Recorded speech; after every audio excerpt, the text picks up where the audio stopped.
And several central Massachusetts organizations are aiding in relief to hurricane victims. The American Red Cross is sending supplies and volunteers to help. Our Kathryn Andreoli spoke with them today. She joins us live now with more. Kathryn?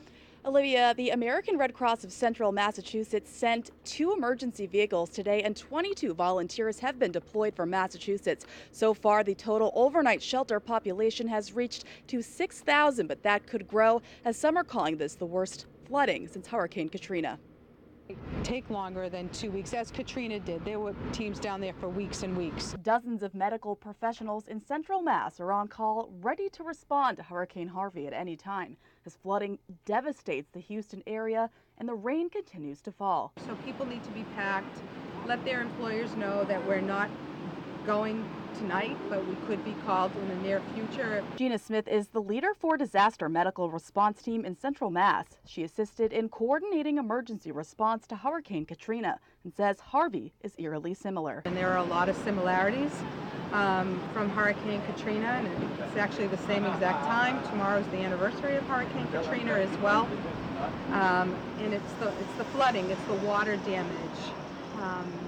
It's the people being trapped in homes. The process of still deploying 4 volunteers, 4 incredible volunteers. Some of them are driving the emergency response vehicles. The American Red Cross of Central Mass is deploying 2 emergency response vehicles today. Executive Director Kim Goulet says volunteers usually spend between 1 and 2 weeks assisting in disaster relief, but this could be much longer. It's all hands on deck right now. From Friday to today, it's been nonstop. The American Red Cross says as of today, nearly 1,300 Red Cross personnel from all over the country are assigned to the affected areas. Goulet says Hurricane Harvey will likely be a long recovery process. It's going to take some time. I mean, if you've watched the news, you've watched people lose everything. Their whole house is wiped out. They're starting from scratch. In the meantime, Smith's team is prepared to help either during the disaster or in the recovery process. I can't predict if we're going to be called in the next couple of days or in the upcoming weeks, but I do know that if we are called, we're ready to respond.